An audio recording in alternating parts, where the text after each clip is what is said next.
So I will talk today about something different, not related to search. It's Explainable AI. That was Peter's choice, so it's his fault. And my main work is on NTENT. NTENT is a company based in California, at least the engineering team, where we are doing semantic search and also conversational search, so like conversational AI. So if you need any wide technology to do semantic search or conversational AI, we can provide search as a service there. So this is the agenda. So first, I will explain what is Explainable AI for people that hasn't seen that. Then explain why we need that. Then how we solve it. I will give you some examples, and then I will discuss responsible AI. And that means transparency, accountability, fairness. You can find the whole different talk I have in the web about bias, which is one of the main problems today, especially data bias. So I think you don't need to know this, but I have this for all the people that says AI and machine learning. And then they don't know that machine learning is part of AI. And then I get like, please, if you say that, don't say it, because it's like saying the egg and the yolk. One is inside the other. Okay, so I will skip this because I'm sure you know all of this, but this is for people that usually don't know that we have more data and more power today, and that's the reason why we can use neural networks with many, many layers than before. And then you get deep learning, and this is a list of things that we can do with that. But at the end, we want to learn, we want to predict, we want to prescribe. These are the three goals. However, now we will need to explain to other people why we are doing things. So before starting, let's talk about complexity. So let's say you have complexity in the y-axis and data in the x-axis. So without too much problem, you can take pictures of anyone here and do a classifier that basically will distinguish me from anyone else. That's not too difficult. You don't need big data. You can do it with small data. If you get something like Einstein's famous formula for mass and energy, of course that formula is trivial after Einstein found it, but that's big data. Why is big data? Because it applies to any object in the universe. So basically, generalized to every object. Now, we can try to predict the stock market, let's say Wall Street. That's a very complex problem. Doesn't matter if you use big data or small data, it's not possible to predict because there are people behind, people are not rational. The best proof that you cannot predict it will be that you will be here trying to predict it. But if you do that, then there's no stock market, right? It doesn't make sense to have a stock market that can be predicted. And then we can go to something much more complicated. I tell you, write a classifier to distinguish any animal in this picture. I hope you know the Garden of Delights of Bosch. So that's very hard because the animals are not standard animals. And if you have trained your algorithm with ImageNet, of course, will fail. So that's something you can solve, but you need big data. So what is Explainable AI? So this started mainly like 3 years ago with a program in DARPA. They call it Chai. And if you know a bit of Catalan, Chai could be confused here by lamb, but it's not that. And the question is, how we explain a person why the model took certain decision. This is the key question. So we need to put explanation, and we need to replace the usual normal model here by explanation of why this happened. Let's say I didn't get the mortgage. Why it happened? The car did something stupid. Why it happened? And so on. So why we need it? These are some reasons why we need it. First, we need to verify the system. So this is transparency. We need to be able to know what is happening. The second reason is for us, is to explain, but to ourselves. For example, how we can improve the system, are fulfilling the goals of the system. You may have different goals and different trade-offs. Are in the right place it's where we want to be. For example, you are predicting an illness. Sometimes it's better to over-predict the illness because you don't want the person to die, and you don't mind sending people that is not ill to the doctor because they will be happy after seeing the doctor. So that sometimes you need to play with the false negatives and the false positives. The third reason is to learn from the system, and that will be causality. Can we learn why something happened? It's not only about correlations, it's about cause and action. And you can read the book of Why. Anyone here read the book of Why? Okay, one. Okay, a few persons. If you're interested in causality, you can read that book. Next reason, because we are forced to do it, legal reasons, ethical reasons. So safety, GDPR, and I will get back to the GDPR. And then fairness. And that's a topic that is also very important. I will not cover today, but fairness with gender, fairness with race, fairness with religions, fairness with geography, fairness with language. So for example, today, anything you do with text is biased to gender. Most texts are written by men. So there's no such thing as unbiased text. I haven't seen that. And even if you take women text, sometimes you have the opposite bias for obvious reasons, because they cannot write. In the sense that they cannot write as much as men, because that can be misinterpreted. I don't know if you know, this example is a very interesting example that appeared last year. So this is a paper that was able to change just 1 pixel in an image using 3 standard techniques for image recognition that come from deep learning.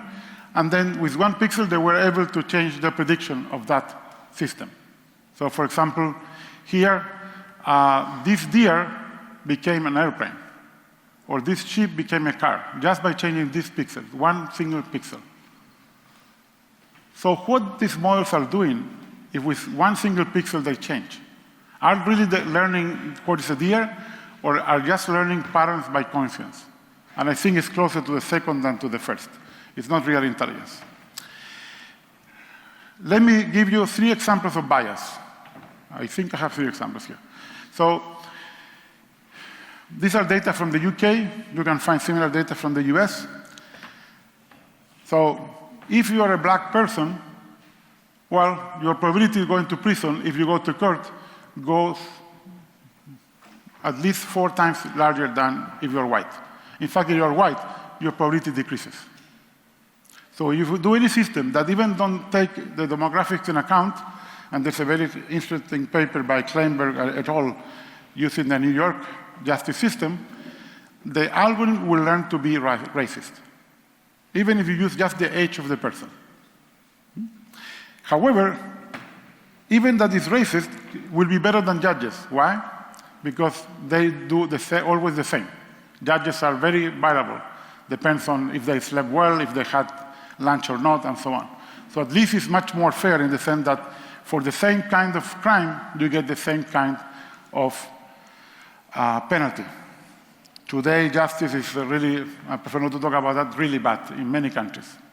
So if you're interested in this, you can read this paper, and also there's a talk available in several versions in the web. So these are the vicious cycle of bias in the web, which is one main case of public data, but it's something that is not only in the data, also in the algorithms, very important in the interfaces, for example, self-feedback loops, and so on. So if you are working in personalization, be very careful. You can write your own destiny. Okay, so last year, there was a very interesting interview done in Wired to Hinton. Hinton is one of the fathers of deep learning, and they won the Turing Award this year with LeCun and Benguio. And he basically is against explaining AI. And you can read the interview, I only have 1 question here. So he said that basically if you ask a person to explain something, the person will make up the story. And I guess that's true, but I'm sure you will make up a story that is true. It's not like an invention. And here is one answer from a person in Australia. He says maybe he's making up a story about this too. So basically, a lot of experts in Forbes answered this interview saying, it's nonsense, we need to explain, even if it's difficult. Well, for many reasons, you can read the joke. This is another reason. Sometimes, so remember, in the US, the police always will ask you, do you know why I stopped you? Because if you say why, then you're guilty. But now you can ask the car. In the future, cars will be able to speak. Maybe the car will say, don't stop me, I get the fine. Fine, I know I did something wrong. And then that goes to accountability, a very important problem that is not solved today. For example, can we hold an AI system accountable, like a robot? Should an AI system have rights? You know, there's some people talking about rights for robots, and we still don't have them. So they imagine some science fiction movie in the future. But if you talk to a lawyer will say that there are three kinds of legal entities: people, corporations, and in some cases they're idols. Idols like a physical god. In one country there is one river that is an idol. But it's a very specific reason to protect the river, even that the river cannot speak for itself. So the real thing is that there was another case in the US that to protect a chimpanzee, they tried to make the chimpanzee a legal entity. At the end, the Supreme Court said, no, the chimpanzee is not a legal entity. So no animal other than us are legal entities. So robots will be even less. They're not conscious. So I think talking about accountability is very hard. So then we have the question, who should be accountable? The people that prepare the training data? The people that label the training data? The people that train the model? The people that implemented the user interface? The owner of that software? Very hard. Different percentage if they were different companies. That's an unsolved problem, and we need to solve it in the future. But of course, the answer is no. We cannot make systems accountable. That will break down all our society. We will need to build a different society where things are very different. For example, if you read Joanna Bryson's blog, she says that robots should be slaves, in the good sense of the word. We created them, they should work for us, they should work to make our life better. They're not really living beings. So these are all the possible places where you can have someone accountable, and it will be very hard in the future if something wrong happens to decide who is accountable. I'm sure lawyers will provide with special contracts where accountability will be really forwarded to other parties. So if you buy data, now the data will say we're not accountable for the usage of this data. This is the future, sadly.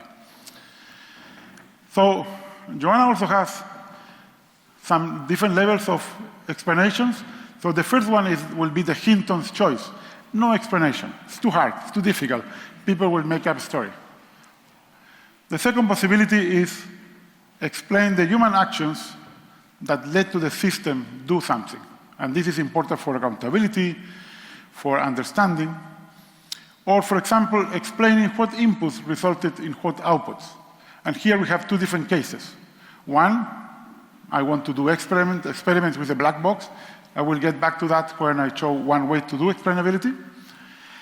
And then the other possibility is to have a record for later analysis, like black boxes in an airplane.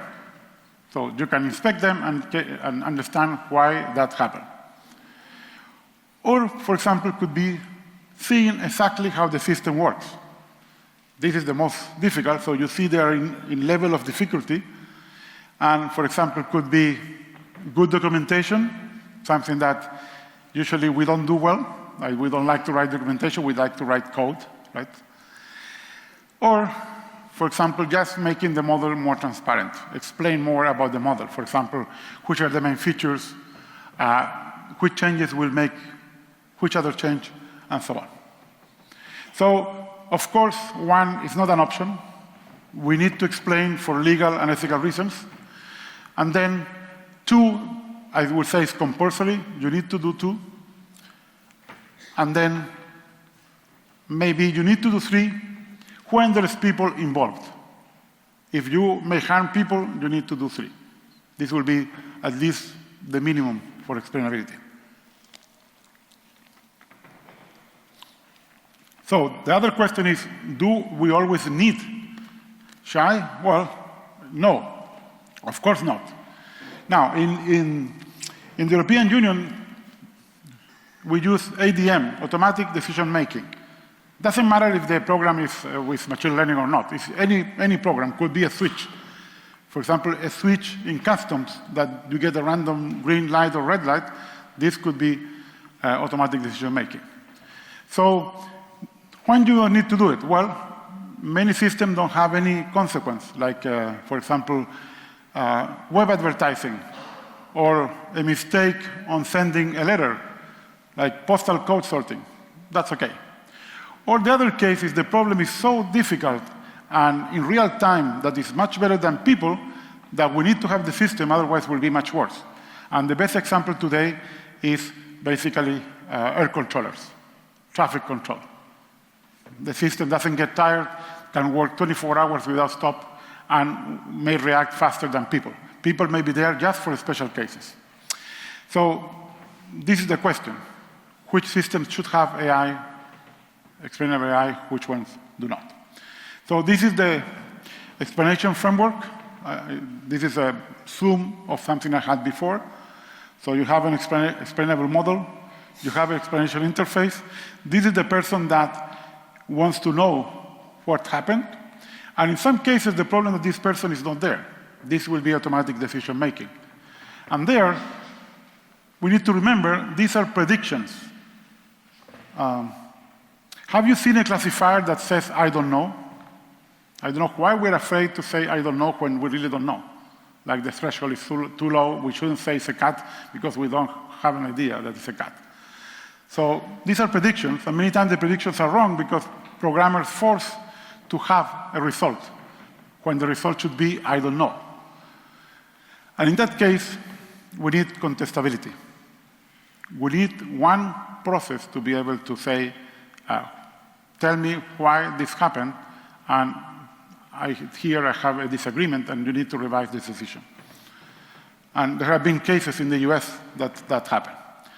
And then there are many challenges, like learning a model, explain the decision, use the explanation, and depending on the type of application, like data analytics or autonomous systems, this will be different. And I will go a bit fast here because I don't think I have much time. So let me give you an example. This could be one neural network. You have a cat. This is the current output. This is a cat. This could be a small explanation. It has fur, wishes, and claws, and has this feature that I don't know how it calls, but these kind of ears are special. This could be an explanation. Well, there are different ways to approach the problem. So it could be comprehensible, could be interpretable, or could be completely opaque. This will be the current case, and here we go here. And one possible solution is to use reasoning. For example, the reasoning will be, typically factories have lights, have concrete, have boxes, and so on. And then you can explain why. It's more a description, but sometimes a description is a good explanation. But the explanation may be difficult. So anyone knows which animal is this one? Which animal?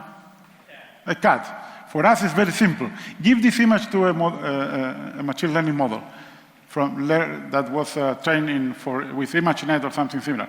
We'll not guess that it's a cat. We'll guess that it's an animal because cats can see that there's hair, but will be very difficult. So if you like science fiction, read The Last Question from Asimov, one of the best stories ever written.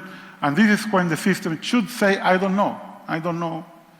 I don't have anything on the training data for this. Okay? So how we solve the problem? Well, there are two basically approaches to solve this problem. Some models are easy to explain, like, for example, if you have a decision tree, the decision tree itself is kind of explanation. Now, if you have a random forest, 200 trees are not so easy to explain. And neural networks are the hardest to explain because they're very black box system. So the question is how we solve this. So here I have some reference. I will not go into detail, but there have been some work in the last 4 years about explaining deep learning. Here there are two different techniques. One is called layer-wise relevant, the other is called sensitivity analysis. And the problem that depend on the machine learning technique used. So you will need one technique per method, and that's a bit too much. But we can do something that is completely agnostic, and this is one of the best examples, 3 years old. It's called LIME. LIME comes from local interpretable model explanation, and basically it's like doing an experiment. So taking the black box and doing experiments, and here what I have in blue and this more like white is the original model. Of course, we don't know the model. And then the model is doing experiment and is discovering that there is kind of a line here. So basically discovering that there's a frontier using examples. So this is an example applied for this very hard thing. This a dog with a shirt with a person behind. So it's very hard to know if it's a dog or a person. But for example, here is the explanation of a dog. So it's basically only the head and one of the paws here. But you can get problems, and this is a classical problem. For example, this explanation of a husky, and mainly the explanation is that there is a snow behind. And there's a famous paper where everything that had a snow behind was a wolf, and everything else was a dog. So the system learned that behind wolves, usually there is snow, but sometimes they're huskies, and then it's wrong. So this is the problem. We don't know what the system is learning, and it's not learning what you think it's learning.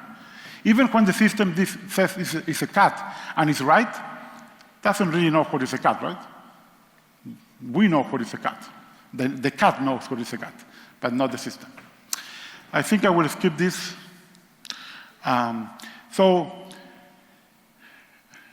for example, interpretability, you need it for GDPR. And completeness, you need it for example, explaining some mistake or making decisions for wrong reasons. And if you read this paper that appeared last year, you have a taxonomy and best practices about this.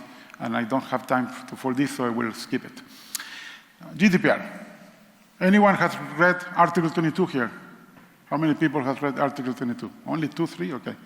Well, you don't need to read it after this. This is the whole article. Okay? Clearly it's written by lawyers, but the most important thing here is at the end. It says to express his or her point of view and to contest the decision. So this is that fundamental. You need to have contestability. It's by law, at least in the European Union. The problem with GDPR that this is being enforced for everyone. I think it's a mistake to enforce it for the bakery or the newspaper stand. It's okay to enforce it in a large corporation, but they enforce to everybody, and now there are lawyers making a lot of money with small shops. So what it means? So this is a translation to our terms. So we need to give people information about the processing. So if you're using ML, that means you need interpretability. Or, for example, simple ways for request human intervention or challenge the decision, the contestability, and in that case, you may need to explain. This is the hardest case.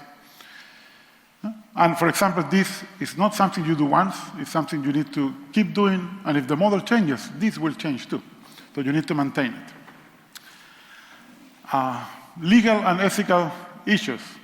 We already talked about accountability. Today, there's a lot of gray areas for legal accountability. And of course, the law will be different in every country. So can we have an international consensus on this? Can we agree, for example, when to use face recognition, for example? As you may have seen, San Francisco City already banned any kind of face recognition, while if you go to Singapore, it's normal. So that's not easy to decide. So 2 years ago, the ACM US policy team, and I'm part of one of these committees, published a statement of the 7 properties that an algorithm should fulfill. I will not read the properties, but these are the properties. So how many algorithms do you know that fulfill these 7 properties? 1 property. This is the problem. Even 1 property may be hard. And if we don't do it right, lawyers will do it right, and this will be much worse. Because they will not do it right, but will be a problem. There will be a business. Software will be very expensive. So GDPR, the new copyright directive falls here too. And very important, algorithms don't have to be perfect. They just need to be better than us. But some people forget that. Many algorithms will be much better than us, like judges. For sure, algorithms will be better. Cars, algorithms will be better. But we need to decide what that means to be better. So, some bad human practices, I will not read all of them, but I want to point some of them, which are important. So things like reusing code in a different context. Like Unix is a case. You know, the original purpose of Unix was not to be an operating system, generic operating system. File system, a problem from the design initially, and so on. Failing to measure impact of deployed system after. Auditability, and so on. Or, for example, inaccurate data or just data. I'm sure some of you played with the ImageNet roulette. So how many people did play with ImageNet roulette? Okay. How many years it took to say, yeah, the training collection is not good? So until someone contests something, people keep using something that even when it's wrong. But if we do wrong things, sometimes it's not that bad. So you can read the joke. So if we keep having people not checking at the data, we may survive when the robots rebel because they use the wrong data. So there are some hard learning problems. I want 2 of them. Anyone has read this short story? So this was a person that couldn't forget. So if you had the bad idea of asking him, how was your morning? He would take 3 hours to tell you how was his morning. So he had no friends. So the brain is very good at filtering. Our brain abstracts many things. A kid can see 3 cats and then can recognize the picture of the cat that I show you from below. We are very good at that, at having a knowledge representation that abstracts a lot of things. And the second one is that you cannot learn what is not in the data. And sometimes people forget that. Training data has to be a good sample of the whole problem space. For example, if you have people, half women, half men, if you have different colors, the same, hairs, everything should be fair. And this is not true today. So this is hard to learn because then you need to have also pictures from all animals from below a glass table, which is very hard for some animals. So get below a lion to get a picture of a lion. Okay? So some recommendations based on the bad practices. So design for people first. Understand the limitations of our systems. I think there's this hype of, I love deep learning, but it's a hype. It's not intelligence. At least let's differentiate intelligence from deep learning. Learning from the past doesn't mean to reproduce it. Problem using text and you reproduce and amplify gender bias. Code of ethics, explainability, more cross-discipline evaluation. Very important. Don't use human in the loop. If we're in the loop, we are not the masters. The system is the master. We are in control. Machines are in the loop. We are the masters. We define the system. So we need to remember that. Okay, so the future. This is what I'm really worried about. I see it in every election. The last one, sadly, was in Brazil. I hope there are also Brazilians here and they disagree with me. But I have seen this in many countries. Yes. So why I'm worried, I would like to quote Harari. Anyone read Harari's last book, 21 Lessons for the 21st Century? Okay, you have read everything. So I would recommend it. I don't agree with Harari completely. I'm an optimist. He's a pessimist. And I talked to him once. But he's right. In so many things, he's right. Because otherwise, this will happen. Prove there is not a human. There are no more humans. Correct. And this will happen not because the robots kill the human. This happens because the humans kill themselves. Right? And we need to avoid that. So a dark future, this is what Harari believes, that humans can be hacked, that free will is an illusion. If you talk to a neuroscientist, he will also say, yes, free will is an illusion. But we need that illusion to live, otherwise we will not be able to live. We will get depressed. Maybe loss of jobs. For some reason, something is not appearing in the right time, so I think the animation is, I will have to go all the way because I wanted to. Okay, so humans can be hacked. I would like to say maybe just the easy parts. So how many people here can believe that can be hacked in the soccer team that you like? That's harder, right? Or hack your lab for your significant other. I hope that's harder. But it seems that politics is very easy. There's a very interesting work by a neuroscientist in Northeastern, Lisa Feldman-Barrett. She says that emotions is like machine learning. It's something that you learn to predict when you're a kid, but the most important thing of that is that you can change your prediction consciously. And I have applied that, and you can do it. So next time that you do something you shouldn't do, practice. Just don't do it, and you will surprise the other side, because that person is predicting that reaction, and you react differently. Loss of jobs. Well, we can leverage AI. We can have more literature on art. If someone is willing to pay me some basic salary, I will do other things. I will be talking all the time, for example. And when they are better than humans. How many people here cannot get to a place without the GPS? This is the problem. We are losing something very basic that we learned 100,000 years ago. We were very good at finding locations, at hunting and all that. But now, people cannot do it. The rest is very hard to argue, because that's true. A network is more complex than individuals. So we should be like bees and ants to be able to be like a network. And this may be true, so I hope he's wrong. So what we can do, and I will paraphrase Harari, because I think he had a very good answer for this. This was an interview he gave in Stanford that I attended, and had some of my own too, but he said there are 3 things we can do. First one, learn yourself better. I hope all already did that. Most of the people do that very early. Some people never do it. That's another problem. And for example, he said I should accept myself earlier. He accepted himself much later because of obvious reasons, if you know about Harari. The second is also very interesting. Work more in decentralized systems. And this is mine. Please go beyond blockchain. We can do much better. Blockchain is technologically awful. So it's not efficient. There are many problems.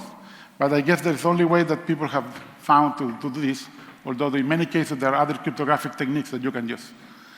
And the third one is the most interesting one. And this may be a future business. We need AI armors. So basically, a system that will tell us when someone is trying to manipulate us. Okay? I want that. And of course, the question will be, well, but the big companies will have better AI. Well, but we will have better data. And something very important for me, Harari didn't say that, they will also teach about our biases. For example, we'll love to someone, a system that after my talk said, you said all these things that are biased. Next time, don't say that. Right? I would like that. Or you wrote this. Why you don't use this word instead of this word? And we don't see it because it's inside. Bias is completely part of us. Okay, so to end, no privacy. If we want health, maybe we will not have any privacy. This is my nightmare. If we don't do it well, software insurance will appear because we were not able to decide who is accountable. Do we have augmented humanity? People with more money will be superhumans. More inequality. That will be an awful world to live. But some technological challenges still, I think, is good. Someone said if you are in the Silicon Valley, you have to be optimist. But also Silicon Valley is like a black hole. You cannot get out of it. And I'm feeling that now. So, anyone read this book, The Naked Sun? Okay, yeah, you have one book that you didn't read. Good. So this is a world where everything was done by robots, and then humans didn't need to see each other. So every human had like 1,000 square kilometers and live apart from each other.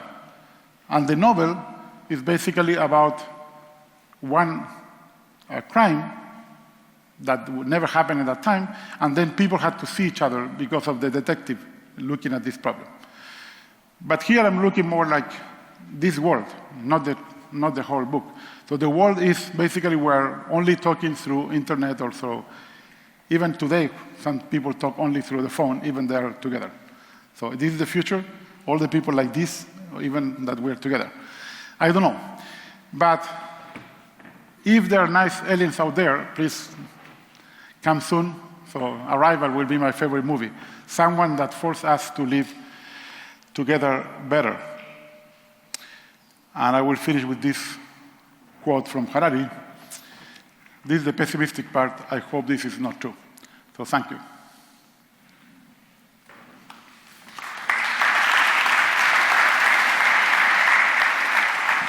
Hey, I was wondering what you see as the biggest blocker towards widespread adoption of AI armors. So like corporations or governments, regulation, like a change in zeitgeist. What do you see as the single biggest thing that should happen for that to become? To have this happen, to have explainable AI. To make it happen. So I don't think it's regulation because it's already regulated. GDPR is very clear about this. So GDPR is forcing to do this.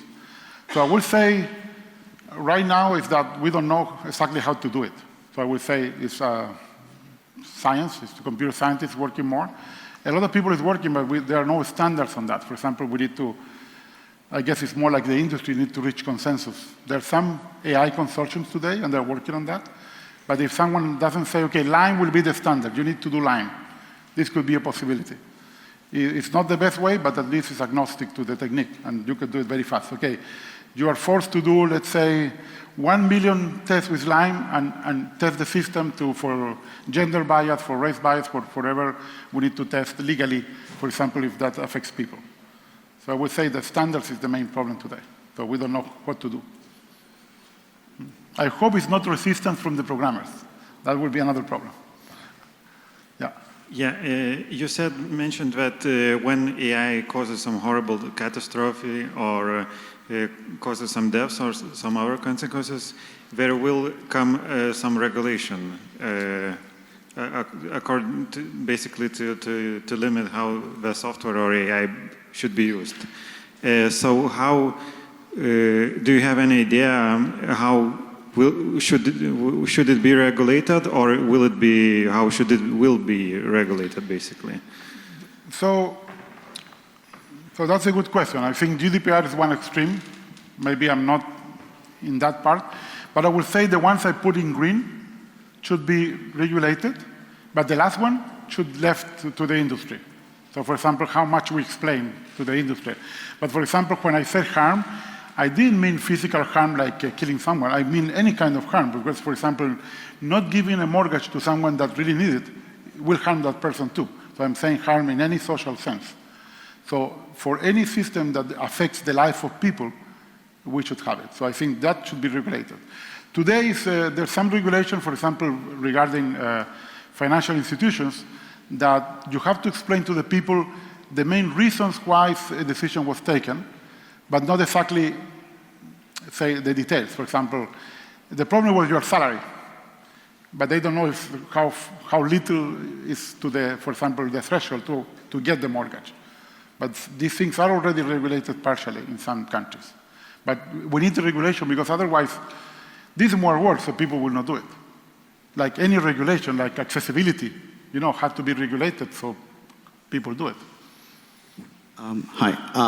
You mentioned about bringing human in the loop in order to bring the transparency. But if you look, you also shown some of the stats about how a biased human decision impacting the crime activity and all those things. And humans are inherently biased. What do you think bringing human in the loop brings more transparency to the AI? Or do you think like the problem is not an AI, but AI is a reflection of whatever the bias already has in the society? Yeah, what do you think about that? Clearly, all these models amplify, at least keep and sometimes amplify the bias. So the first thing should be that the system should be aware of their biases, and this is not difficult to do because we are designing systems.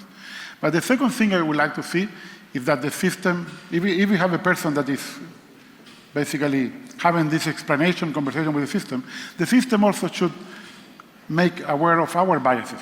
So if the human says, I will do this, the system should do, but this is biased because of this, and these reasons. Because sometimes we are not aware.